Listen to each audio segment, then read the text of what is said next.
अस्सलाम वालेकुम नाजरीन, मैं हूं आतिफ भट्ट और आप मेरा प्रोग्राम देख रहे हैं इनसाइडर टॉक पीटीआई। इस वक्त हमारे साथ सीनियर साफ़ी मौजूद हैं, अब्दुल कादर साहब इनका नाम है। बहुत बड़े यूट्यूबर भी हैं और पीटीआई की बीट काफ़ी अरसे से कर रहे हैं और पीटीआई के इनसाइड जितनी भी मालूमात होती हैं हमारे इलेक्ट्रॉनिक मीडिया पे जितनी भी आती हैं वो मोस्टली इन्हीं के पास से सबसे पहले आती हैं ब्रेकिंग न्यूज़ की शक्ल में, और उसके बाद फिर ये वीलॉग में भी उस हवाले से तजिया भी करते हैं। इनसे बात कर लेते हैं कि इस वक्त जो पीटीआई की मौजूदा क़यादत है उसके पास ऐसी क्या हिकमत अमली है कि जो इमरान खान को रिहा करवाने में कामयाब हो जाएंगे। अस्सलाम वालेकुम अब्दुल कादिर साहब। जी वालेकुम सलाम भट्ट साहब, बहुत शुक्रिया। कादिर भाई, आप सबसे पहले तो ये बताएं कि इतने अरसे से बीट कर रहे हैं, इमरान खान को आप बड़ा करीबी जानते हैं, बल्कि शायद इमरान खान सबसे ज़्यादा आपको बेहतर जानते हैं और आप भी इमरान खान को जानते हैं। इमरान खान की जो क़यादत है इस वक्त बाहर, वो कितनी जो है वो कामयाब हो पाएगी उस हिकमत अमली में? आया वो क़यादत इमरान खान के उन्हीं नक्शे कदम पर चल रही है? देखिए, अभी जो पीटीआई के अपने लोग हैं ना, मतलब सीनियर क़यादत पीटीआई की, वो खुद समझ नहीं पा रहे कि उनके पास रोड मैप क्या है, फार्मूला क्या है। एक चीज़ के अलावा कि उन्हें ग्रैंड अपोजिशन अलाइंस बनाना है, ईद के बाद किसी मुश्तरका अलाइंस की सूरत में कोई ऐसा प्रेशर उन्होंने बनाना है हुकूमत पे जिसके नतीजे में कोई बातचीत हो सके, इमरान खान की रिहाई हो सके। अदरवाइज़ अगर पीटीआई के इनर सर्कल्स में देखा जाए, अभी थोड़ी देर पहले आज़म सवाती साहब का मैं बयान सुन रहा था, वो भी ये कह रहे हैं कि वर्कर्स को इस टाइम जो मौजूदा लीडरशिप है उससे कोई सरोकार नहीं है, कोई मतलब नहीं है। वर्कर सिर्फ इमरान खान की रिहाई चाहता है और उसके लिए फार्मूला इस टाइम पीटीआई के पास कोई नहीं है। बज़ाहिर ऐसा नजर आ रहा है कि कोई ऐसी हिकमत कादिर भाई, अगर देखा जाए तो पाकिस्तान में कोई ऐसी सियासी जमात नहीं है जिसके पास इतना कमिटेड वर्कर मौजूद हो जो वो कहता है कि मैं जान देने को भी तैयार हूँ।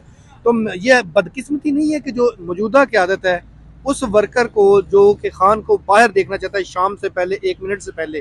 तो देखें आतिफ भाई, दो चीज़ें आपको डिफ्रेंशिएट करनी होगी। एक है मौजूदा क़यादत की अहलियत और वो किस हद तक जा सकते हैं, किस हद तक अपनी सलाहियतों को इस्तेमाल कर सकते हैं। दूसरा ये देखना होगा कि इमरान खान जेल में किस वजह से है, क्या इस सिस्टम की वजह से है या मौजूदा क़यादत की कोई गफलत है उसकी वजह से है। इसमें मौजूदा क़यादत की गफलत चाहे जितनी भी हो, या अगर आप एक लम्हे के लिए समझ लें कि कोई कॉम्पिटेंट किस्म के लोग भी अगर आ जाएं तो आगे जिससे मुकाबला है, जिस तरह के निज़ाम से मुकाबला है, जिस तरह की अदालतों में केसेस लग रहे हैं, जिस तरह से आज भी आप देखें ना, इमरान खान का केस अभी हम डिस्कस कर रहे थे कि अदालत उज़्मा में एक वकील गए हुए हैं, उनका 1-2 मिनट इंतजार नहीं किया बिल्कुल, सुप्रीम कोर्ट में सलमान सफ्दर गए हुए थे और आज 190 मिलियन पाउंड केस लगा हुआ था और शुएब शाहीन ने खड़े होकर कहा कि वो थोड़ी देर में आ रहे हैं तो केस को डिले करते हैं, लेकिन अर्जेंट कर दिया। वही मैं आपसे जिक्र कर रहा हूँ। इसमें कोई शक नहीं है कि पाकिस्तान तहरीक इंसाफ की क़यादत में थोड़ा सा लैक है इस मामले में कि हिकमत अमली जो है वो कैसे बेहतर बनाई जा सकती है। गुंजाइश मौजूद है,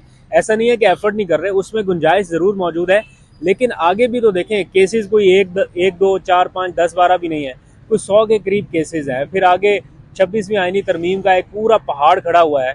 अगर आपने अबूर करना है, इमरान खान पहले तो ये कहते थे और ये जो आज जज ने वो कर दिया ना मुल्तवी, वो भी 26वीं आईनी तरमीम के बाद ही आए हैं। एग्जैक्टली वही चीफ जस्टिस जो इस टाइम कायम मुकाम चीफ जस्टिस हैं, जिन्होंने इंतजार ही नहीं किया इमरान खान के वकील का।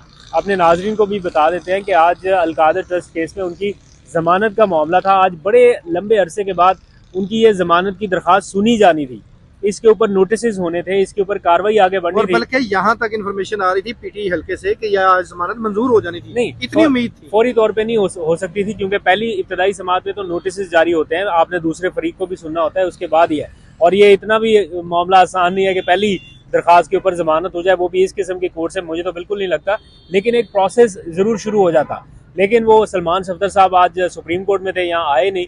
बताया भी गया कि वो आला अदालत में है, यहाँ पर मौजूद नहीं है, कुछ देर इंतजार कर ले, लेकिन जज साहब ने केस की कार्रवाई मुलतवी कर दी। अब आप ये बताएं कि उसमें वकील जितना भी अच्छा होता, जो क़यादत है वो कितने भी कॉम्पिटेंट होती, माइंडसेट तो पहले मौजूद है ना, तो क्या कर सकते हैं? ये रुकावटें जो है ना छोटी छोटी, ये थोड़े से मसाइल पैदा करते हैं। कादिर भाई, मेरे ख्याल से ये सुप्रीम कोर्ट की भी तौहीन है कि आला अदलिया में जब कुछ जज वकील पेश होता है तो उसका मुंशी, मामन वकील या जूनियर आकर अदालत को बताता है, अदालत उसी तरह करती है। ये एक रिवायत है कि इंतजार कर लिया जाता है। अगर कोई वकील किसी आला अदालत में है और वो बताया जाए कि जनाब वो कुछ देर में पहुंच जाएंगे, तो उन्होंने रिक्वेस्ट भी की कि इस केस को बेशक आप आज के दिन के आखिर में रख लें जब तक वो आ जाएंगे, लेकिन वो उन्होंने मुलतवी कर दिया ईद के बाद तक। अब लेट्स सपोज इमरान खान नाजायज जेल में कैद है, अगर साबित हो जाता है अवाम बाद की में, नजर में तो नाजायज है। अगर बाद में अदालत भी ये कह देती है कि जनाब ये हुआ, बाकी 2-3 केसेस में हुआ, तोशाखाना में हुआ, साइफर में हुआ, इद्दत केस में हुआ, तो उन केसेस में वो जितने दिन बेगुनाह जेल में रहे हैं, एक एक दिन उसका हिसाब किसने देना है? किसी ने भी नहीं कोई देना। भी आंसर हमारे यहाँ ये ऐसा कोई कानून अगर नहीं है। आज भी इस केस में भी ये अल्टीमेटली जाके इसकी फेट हमें पता है कि क्या होगी, अगर आज भी इस केस में भी फर्ज करें कल को जाके वो उनको रिलीफ मिलता है और ये साबित होता है कि जनाब ये कोई करप्ट प्रैक्टिस नहीं थी और ऐसे ही उनको बेगुनाही जेल में रखा गया, या कल को कोई भी किसी का मूड चेंज हो गया जनाब ताल्लुकात बेहतर करने हैं और सारा कुछ, तो जो बंदा इतने दिन एक एक लम्हा आपको पता है कैद का कितनी अजियत से भरपूर होता है। वैसे अब्दुल कादिर साहब, खान साहब के बारे में माजी में कहा जाता रहा है कि ये 1 मिनट जेल में नहीं रहेगा, तो खान साहब के इस पेशेंस पे, बर्दाश्त पे, सब्र पे क्या कहेंगे? देखिए मैंने तो विटनेस किया है ना उन मोमेंट्स को जब इमरान खान की पेशी होती थी अदालतों में। ये एक तो ये है ना हुकूमत से निकलने के बाद उनकी कुछ पेशियां, एक मैंने मोमेंट्स देखे हैं जब हुकूमत में आने से पहले भी उनकी ना बड़ा एक वो होता था कि अब हुकूमत में आने वाले हैं, पावर में आने वाले हैं, और उनकी कुछ वो 2014 के धरने से मुतालिक कुछ ये इधर पेशियां होती थी, तो बाबर अवान उनके वकील होते थे। मुझे बहुत अच्छे से याद है कि इमरान खान को एक बार जाना पड़ा और दूसरी बार फिर उनको बुला लिया गया, तो वो वापस आए और वो गुस्सा हुए मेरे सामने। उन्होंने अपने लॉयर को कहा कि अब ये मुझे रोज बुलाएंगे, मैं अब रोज आऊंगा। तो जो बंदा अदालत में आने से वो कर रहा था कि मैं अब रोज आऊं अदालत में, वो बंदा कितने केसेस भुगत चुका, कितनी अदालतों में बाद में गया और कितना लंबा अरसा जेल में है, तो ये तो खैर किसी ने भी नहीं सोचा था कि इतना टाइम इमरान खान जेल में रह जाएंगे। लेकिन ये राना सनाउल्लाह ने इंटरव्यू में बोला है कि मुझे भी इमरान खान ने सरप्राइज कर दिया। राना सनाउल्लाह तो एक है ना जो आगे टीवी के ऊपर बोलते हैं, कई और बहुत सारे लोग होंगे, इनकी अपनी पार्टी के लोग होंगे जो ये समझते थे कि ये 6 महीने भी जेल में नहीं रह सकेंगे और हम मजबूर कर देंगे इनको, लेकिन वो देखें 2 साल के करीब हो गया। और मुझे लगता है कि शायद इमरान खान का ये बहादुरी का मुजाहिरा करना ही शायद उनके कभी कभी अगेंस्ट चला जाता है कि लोगों को लगता है कि ओहो आराम से जेल काट रहा है, कोई टेंशन नहीं है, लीडरशिप भी रिलैक्स हो जाती है। ये पहली दफा हिस्ट्री में हुआ है कि एक लीडर को बार बार एनआरओ की या मामला सेटल करने की मुज़ाकरात की दावत दी जाती है, वो एनआरओ नहीं ले रहा। एग्जैक्टली, ये तो है। अब खुलेआम कोई नहीं कहता कि एनआरओ दिया है नहीं लिया, लेकिन देखें हमारे सामने रोजमर्रा की चीजें हमें पता चलती रहती हैं।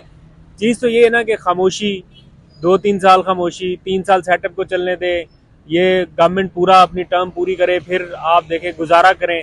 हम मिलते हैं अभी इनसाइडर से, वो कहते हैं कि जनाब हमें यही मैसेज दिया जाता है कि भाई आप गुजारा करें 2-3 साल, और इमरान खान कहते हैं मैं गुजारा नहीं करूंगा, 2-3 साल जेल में रखना है, 5 साल रखें, लेकिन इस टर्म के साथ कि 2-3 साल गुजारा करूं ये नहीं हो सकता। बिल्कुल, खान साहब तो डटे हुए हैं, लेकिन मैं भी ज़ाहिर है आपके साथ कवरेज करता रहा हूँ, मेरा ज़ाती ख्याल है कि इमरान खान की ये जो तहरीक है या जो जितना वो बर्दाश्त कर रहे हैं, ये जो नुकसान पहुंचा रही है मौजूदा क़यादत या पार्टी के अंदर जो आला ओहदेदार हैं, इनकी जो आपस की चपकलिश है, एक दूसरे की टांगें खींचना, कहीं ये तो नहीं है जो तहरीक में कामयाबी नहीं कह सकते, नाकामी भी नहीं कह सकते, क्योंकि आवाम निकलती रही है। नहीं देखिए, मसले मसाइल तो हैं, पार्टी में इख्तलाफात हैं, डिसिप्लिन की थोड़ी बहुत खिलाफ वर्जी भी रहती है। अब ये सारे इश्यूज पीटीआई को फेस करने पड़ेंगे। उसकी रीज़न ये है कि इमरान खान जेल में है, वो बाहर नहीं है।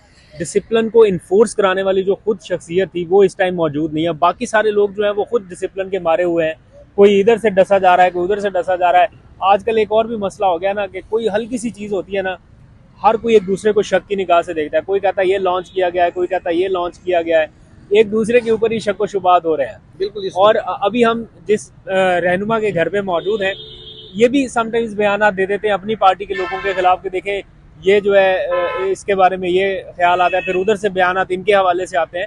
तो ये पार्टी में एक डिसिप्लिनरी मामला तो है, और लेकिन अच्छी बात यह है कि एक लीडर लेस कैंपेन, एक लीडर लेस मुहिम या एक लीडर लेस तहरीक चल रही है, जिसको कोई लीडर तहरीक को नहीं इनिशिएट कर रहा। इमरान खान जेल में है, बट इख्तलाफात के बावजूद सारे एक ही नुक्ते पे इकट्ठे हैं कि इमरान खान माइनस नहीं होगा और हम उसे रिहा कराने के लिए कोशिशें जारी रखेंगे। तो इस वक्त जो शेर अफजल मरवत हैं, उन्होंने 9 मई के बाद 10 मई को पीटीआई ज्वाइन की और संभाला, और वो भी डिसिप्लिन की वजह से उनको भी पार्टी से निकाल दिया इमरान खान ने, उसको कैसे देखते हैं? देखिए, मुझे ये बहुत पहले से होता हुआ नजर आ रहा था। जब मैं उनके बयानात कुछ सुन रहा था जिस पर इमरान खान ने नागवारी का इजहार भी किया। मैं आपको बताऊं, अगर इमरान खान जेल से बाहर होते तो शेर अफजल मरवत को डिसिप्लिन की खिलाफ वर्जी का इतना मौका मिलता ही नहीं। अगर वो बाहर होते, टिकट खुद देते, तो शायद शेर अफजल को नहीं, अगर मिल भी जाती दी तो टिकट उन्होंने, मैं कहता हूँ उनको इतना मौका नहीं मिलता कि वो एक से ज्यादा डिसिप्लिन की खिलाफ वर्जी कर पाते। इमरान खान इस मामले पे तो कंप्रोमाइज किसी सूरत नहीं करते, फौरी ओहदे से फारिग, फौरी पार्टी से फारिग है, जो उनको 2-3 चांसेस मिले ना, बड़े सख्त है इस मामले उस में। वजह से शायद वो थोड़े लीनियंट हो गए कि यार ये कोई नहीं, खैर है, चलेगा, काम अब चलेगा। आखिर ये पूछूंगा कि ईद के बाद पीटीआई का क्या प्लान है, आपके पास क्या इत्तलात है इस हवाले से? देखिए, पीटीआई अब डिपेंड कर रही है कि अपोजिशन का ग्रैंड अलायंस बने, मौलाना उनको ज्वाइन करें, एक ऐसी तहरीक बने जिसमें सारी कलेक्टिव एफर्ट हो, खाली पीटीआई को फेंटा ना पड़े। अगर देखें सिर्फ पीटीआई निकलेगी, उसको चांसेस है कि जबर का सामना करना पड़ सकता है। इकट्ठे होकर सारे निकलेंगे तो जबर तो तब भी हो सकता है, लेकिन इम्कानात हैं कि कहीं वे फॉरवर्ड निकले, कोई बातचीत हो, क्योंकि जब सारे फेसेस ऑपोजिशन के इकट्ठे होंगे ना, मौलाना साथ होंगे, पीटीआई साथ हो, जेयूआई, ये अचकजई और बाकी सारा ग्रुप, फिर बातचीत के इम्कानात बढ़ जाते हैं, रास्ते खुल जाते हैं, कोई ना कोई वे फॉरवर्ड निकल आपको आता है। लगता है कि मौलाना और इमरान खान एक पेज पर आ जाएंगे ईद के बाद? देखिए, काफ़ी हद तक मामला इनके क्लोज हो चुके हैं। मेरी इतला के मुताबिक इन्होंने मौलाना साहब को काफ़ी हद तक इख्तियारात दे के ये कह दिया है कि ईद के बाद आप हमें बताएं चार्टर क्या होना चाहिए, फार्मूला क्या होना चाहिए, हमारी तरफ से हर चीज़ जैसे आप चाहते हैं वैसे होगी। इसका मतलब ये सिर्फ अब मौलाना फजलुर रहमान पे है कि वो जी हाँ, कैसे आते हैं या नहीं आते। एग्जैक्टली, इंतजार उन्हीं का होगा। अगर वो आए तो ठीक है, ना आए तो ऐसा नहीं है कि पीटीआई कुछ नहीं करेगी। अभी पीटीआई ये चाहती है कि हम सोलो फ्लाइट ना करें, सबको साथ लेके चलें, लेकिन अगर कोई नहीं आएगा तो जबरदस्ती नहीं। बहरहाल जो अगर देखा जाए तो जो पीटीआई के साथ जितनी अवाम पीटीआई के साथ है, इतनी जेयूआई के साथ नहीं है, लेकिन अवाम मर्ग मिटने को भी तैयार है। जेयूआई के भी ऐसी बात कर रहे हैं। मौलाना के पास भी अच्छी स्ट्रीट पावर है, इस बात का अंदाजा इमरान खान साहब को भी है, पीटीआई को भी है। इसीलिए अगर सिर्फ पीटीआई की स्ट्रीट पावर हो तो उन्होंने करके देख लिया, सोलो फ्लाइट 2-3 बार लेके देखी, नुकसान हुआ। अब अगर मौलाना की भी स्ट्रीट पावर उनके साथ मिलती है, फिर उनको कंट्रोल करना मुश्किल होगा। ये सारे माहौल में आपको क्या लगता है कि इमरान खान कब तक बाहर आ सकते हैं? एक जो तजिया होता है या आपको एक उम्मीद? देखिए, अगर कोई थोड़ी बहुत काम डाउन दोनों तरफ से हो, एक एक स्टेप पीछे हो, तो मेरा ख्याल है ये 4-5 महीने से ज़्यादा टाइम नहीं लगना चाहिए उन्हें जेल से बाहर आने में। लेकिन जैसे हालात हैं, जो सिचुएशन है, अगर ना बरकरार रही तो फिर 4-5 साल भी लोगों का प्लान है। लोग ख्वाहिश का इजहार करते हैं कि इतना टाइम रखें, लेकिन एटलीस्ट इमरान खान ने अल्टीमेटली एट दी एंड बाहर आना है, जेल से बाहर आना है वो हमेशा के लिए। ये कोई जो सजाएं दी गई ये इसलिए नहीं है कि 14-14 साल इमरान खान को जेल में रखना है, ये इसलिए नवाज शरीफ को भी मिली थी, वो भी भाग गया। या 14-14 साल सजा बहुत सारे लोगों को मिल चुकी है, बहुत लोगों को। बस ये मामला 9 मई पे आगे फंसा हुआ है, जब सारे मिलके बैठेंगे तो इसका भी कोई ना कोई वे फॉरवर्ड निकल आएगा। बहुत शुक्रिया अब्दुल कादिर साहब जी। जैसा कि आपने जो खसूसी गुफ्तगू है अब्दुल कादिर साहब की वो सुनी है, और उन्होंने बड़ी अच्छी अच्छी बातें की हैं और पीटीआई से मुतल्लिक काफ़ी ज़्यादा इन्फॉर्मेशन शेयर की है। इसके साथ हमें दीजिए इजाज़त। अल्लाह हाफिज़।